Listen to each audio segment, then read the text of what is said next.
Well, I just got my QuantumByte mini Windows PC in the mail. Very excited to test this out, see how it'll work as a media center connected to my TV. There's a lot of benefits of having a full Windows computer connected to your TV. A lot of streams like the Super Bowl recently were available on websites that weren't officially available through Roku's or Fire TVs and so forth. So it opens up a lot more content. I currently have an old laptop connected, but the idea of a dedicated media type box that runs full Windows is very interesting to me. We're going to do a unboxing here before I test it all, just kind of see what's in it, and then I'll come back later, finish the review in a few days after I've done an in-depth testing of it. So let's check it out and see what's in here. Now the box is pretty straightforward. It does give some specs on there. It's an Intel processor. It does come with 2 gigabytes of RAM, 32 gigabyte hard drive, so it's pretty nice. Pretty straightforward specs you would expect to find from a media type device. Kind of get it open there. There we go. Nice. There's no tape or anything to try to open up with. It is fanless. There is no fan on the device, which means it'll run a lot quieter. I kind of like that. I don't like a bunch of fans running. My current laptop is a little annoying that you hear the fan on it. Some basic instructions on how to set it up. Not a lot there to walk you through. Right here's the actual device. It's about the size of my hand. So it's a little bit bigger than a Roku or Fire TV, but it has a full copy of Windows. Let's cut this plastic off here, get that off, and take a closer look at the actual device. So it comes wrapped in protective plastic.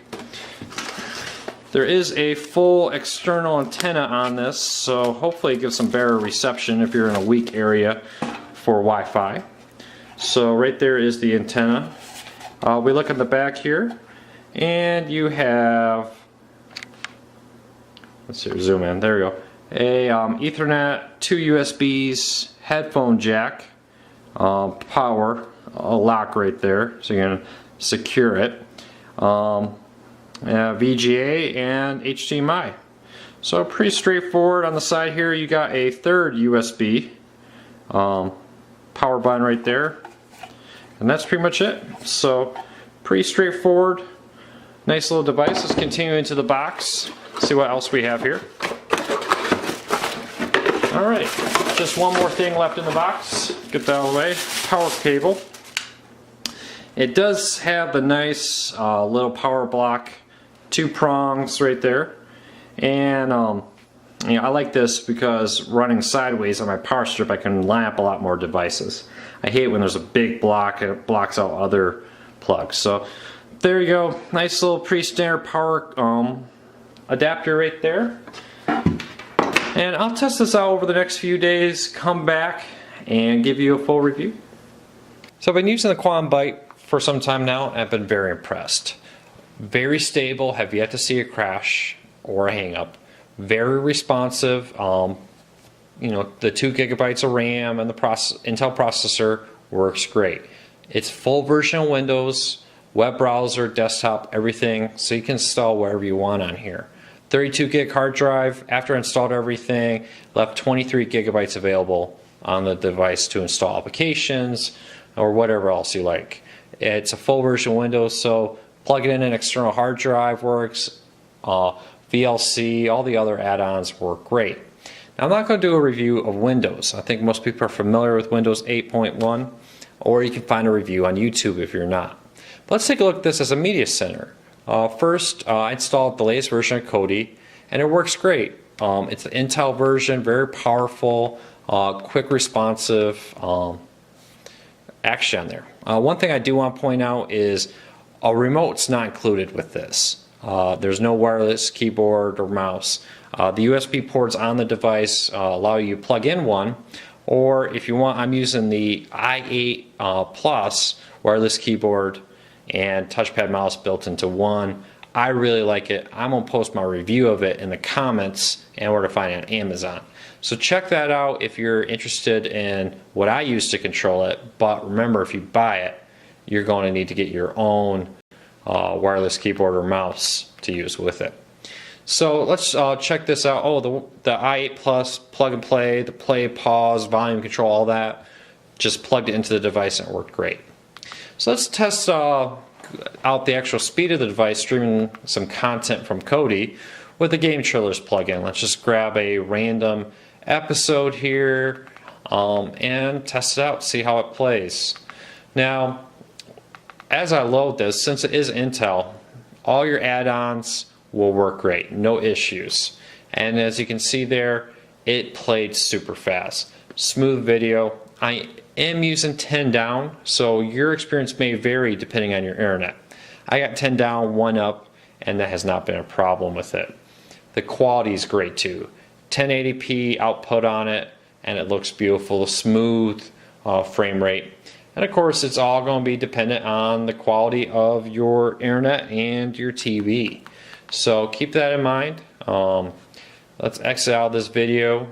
Now, one of my favorite features about Intel Kodi is the ability to set a sleep timer. Now, with Android boxes, it doesn't really work that well. You can get add-ons to stop video streaming and the like, but the sleep timer built into Kodi works best with Intel.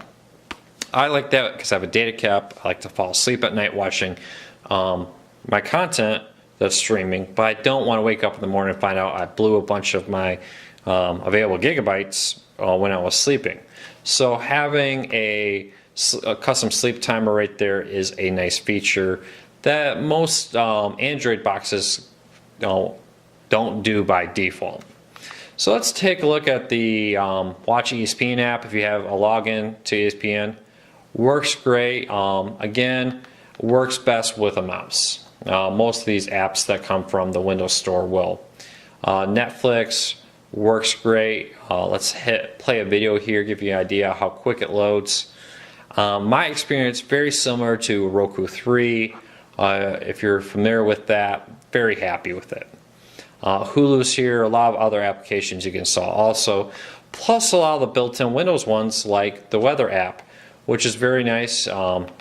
You can go through the different options and check out the available weather information. So everything you do on your Windows 8.1 computer, you can do here, including Skype, which I like a lot. We live away from family, we have kids. The ability to plug in a webcam to the Quantum Byte, turn on Skype, put the webcam up by the TV, and my 2-year-old daughter can talk to Grandpa, Grandma, see them on the TV, they can see her. It's really nice. It turns your Quantum Byte into a conference center. So really, with a full version of Windows, powerful processor, good amount of RAM, it's really what your imagination will take you with it. It really does work well as a media center. I'm going to do some other videos showing how to customize it, set it up a little bit more in depth, some of the more popular questions, set up the zoom and so forth, the audio out, and all that kind of stuff in other videos. But if you have questions on that, don't be afraid to leave them in the comments on YouTube or on our site, cordcuttersnews.com. And I'll do my best to answer them. But I'm going to come out with some more how-to videos over the week. So I hope you enjoyed the review.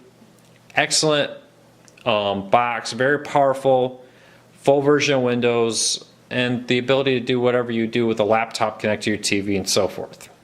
I've used an old Vista laptop, definitely going to use this instead. It's more powerful, it's got the latest version of Windows, and I do like, for a media center, having these tiles that I can scroll around with, either with my mouse or with the arrow keys on my wireless i8 Plus keyboard. Thank you for watching the review.